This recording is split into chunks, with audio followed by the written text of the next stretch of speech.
അപ്പോൾ നമ്മൾ ഇന്ന് എങ്ങോട്ട് പോകണമെന്ന് ചോദിച്ചു കഴിഞ്ഞാൽ ബാംഗ്ലൂരിൽ വെക്കേഷൻ ആഘോഷിക്കാൻ വേണ്ടി പോകാൻ കേട്ടോ. ഒരാഴ്ച നമ്മളിനി ബാംഗ്ലൂർ ഉണ്ടാവേ. ഫുൾ എക്സൈറ്റ്മെൻറ്റിലാണ് കേട്ടോ. സത്യം പറഞ്ഞു കഴിഞ്ഞാൽ നമ്മൾ കുറേ പ്രാവശ്യം തീവണ്ടിയിൽ ഇങ്ങനെ കയറിയിട്ടുണ്ടെന്നുണ്ടെങ്കിലും ഓരോ പ്രാവശ്യം പോകുമ്പോഴും ഓരോരോ എക്സ്പീരിയൻസ് ആണല്ലോ.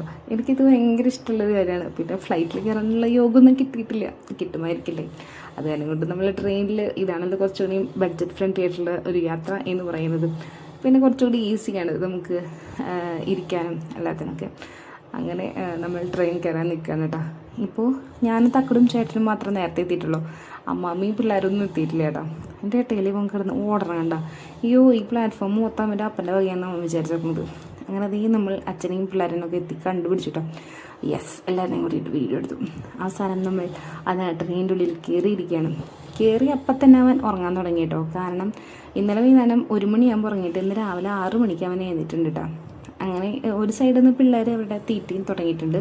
പിന്നെ ട്രെയിനിൽ കയറി കഴിഞ്ഞാൽ എന്തെങ്കിലുമൊക്കെ ഇങ്ങനെ കുറിച്ചുകൊണ്ടിരിക്കണമല്ലോ. അങ്ങനെ നമ്മൾ ഓരോ പാപ്പുകളായിട്ട് പുറത്തേക്ക് എടുത്തിട്ടുണ്ട്. അത് കഴിഞ്ഞപ്പോൾ ഒരു വീഡിയോ എടുക്കാൻ വേണ്ടിയിട്ട് ഇരുന്നതാണ് കേട്ടോ. സത്യം പറഞ്ഞു കഴിഞ്ഞാലുണ്ടല്ലോ, ഈ ഓരോരുത്തരുടെ വീഡിയോ കാണുമ്പോഴേ ഇങ്ങനെ ട്രെയിനിലൊക്കെ യാത്ര ചെയ്യുമ്പോൾ അവരെടുക്കുന്ന ആ വീഡിയോ ഒക്കെ കാണുമ്പോൾ ഞാൻ വിചാരിക്കും, ഇങ്ങനെയൊക്കെ എനിക്ക് വീഡിയോ എടുക്കണം. പക്ഷേ ഞാനെടുത്ത് വന്നപ്പോൾ ഇങ്ങനെയൊക്കെ ആയിട്ടോ. പിന്നെ പുറത്തുനിന്ന് കാണാനുള്ള ഒരു വ്യൂ, ഒന്നൊന്നര വ്യൂ തന്നെയായിരുന്നു കേട്ടോ. നിറച്ച് മലകളും. അയ്യോ, മല എന്ന് പറഞ്ഞു കഴിഞ്ഞാൽ നമ്മുടെ നാട്ടിൽ കാണുന്ന പോലത്തെ കുഞ്ഞു കുഞ്ഞു മലയൊന്നല്ല കേട്ടോ. ഭീമാകാരമായ പാറ, കരിങ്കല്ല് പാറ എന്നൊക്കെ പറയില്ലേ, അങ്ങനത്തെ മലകളാണ് കേട്ടോ. അതിൻ്റെ ഇടയിൽ അപ്പം കിടന്നുറങ്ങുന്നുണ്ട് കേട്ടേ. പെപ്സിയുടെ ആ സ്റ്റിക്കർ എടുത്തിട്ട് കണ്ണ് മുട്ടിച്ച് കൊടുത്തൊക്കെ കേട്ടോ. അപ്പനെ കണ്ണിലേക്ക് വെയിലടിക്കാതിരിക്കാനാണ് അത്രയും. അപ്പോഴേക്കും നമ്മുടെ തക്കടുവിൻ്റെ ഒരു പൂച്ചർക്കം കഴിഞ്ഞിട്ട് അവൻ എഴുന്നേറ്റുണ്ടായിരുന്നു കേട്ടോ. അങ്ങനെ നിൽക്കുമ്പോഴാണ് ഒരു ഷെയ്ക്ക് കടക്കാരൻ ആ വഴി പോയത്. അങ്ങനെ 3 പേർക്കും ഓരോ പെട്ടി ഷെയ്ക്ക് മേടിച്ചു കൊടുത്തിട്ട് അവറ്റങ്ങളെ അവിടെ ഇരുത്തി വെക്കുക കേട്ടോ.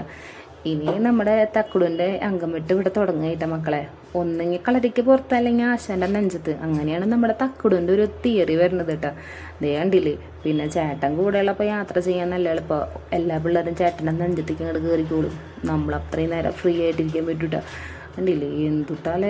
കടിക്കണ്, അങ്ങോട്ട് കടിക്കുക ഇങ്ങോട്ട് കടിക്കുക. പിന്നെ കുപ്പി കൊണ്ടായിട്ട് അംഗം വിട്ട്. കണ്ടില്ലേ എന്തോരം ക്ഷമ വേണമല്ലോ ഇതിങ്ങനെ കണ്ടുകൊണ്ടിരിക്കാനായിട്ട്. അങ്ങനെ അവൻ്റെ ഒരു യുദ്ധപ്പെട്ട് കഴിഞ്ഞിട്ട് അവൻ്റെ ഉറങ്ങാണ് കേട്ടോ. എന്ത് ശാന്തമായി ഉറക്കമല്ലേ. അത് കഴിഞ്ഞിട്ട് വേണം അടുത്ത് തുടങ്ങാന്ന് വെച്ചിട്ട് അവൻ റെസ്റ്റ് എടുക്കുക കേട്ടോ.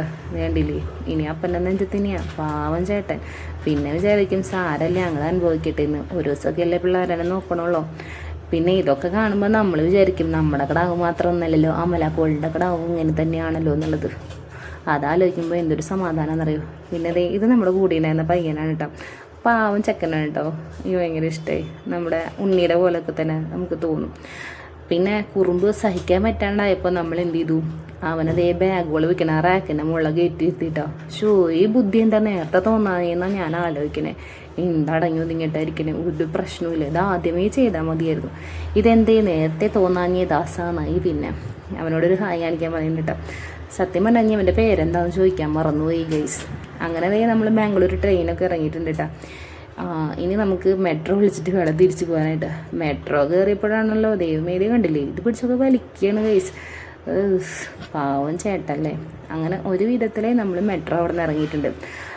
ഫൈനലി ബാംഗ്ലൂർ കുറച്ച് കേരള ബംഗാളീസ് ലാൻഡ് ചെയ്തിട്ടുണ്ട് മക്കളെ. ഇനി ഫ്ലാറ്റേ പോട്ടെ കേട്ടോ. ഞാനില്ലേ നമ്മൾ എത്തിയിരിക്കുകയാണ് അവൻ്റെ റൂമിലേക്ക്. ഇതാണ് ചെറിയൊരു ഫ്ലാറ്റ് ഉണ്ട്. അത് കയറി വരുന്ന ആ ഹാള്, പിന്നെ ഇത് കുഞ്ഞൊരു അടുക്കള, പിന്നെ ഒരു ചെറിയൊരു റൂം. അങ്ങനെ തുടർന്നുള്ള വീഡിയോകളിലെ ബാംഗ്ലൂരിൻ്റെ കൂടുതൽ വിശേഷങ്ങളായിട്ട് വരാം കേട്ടോ. ഇപ്പോൾ പോയി കുളിച്ച് കിടന്നുറങ്ങട്ടെ കേട്ടോ.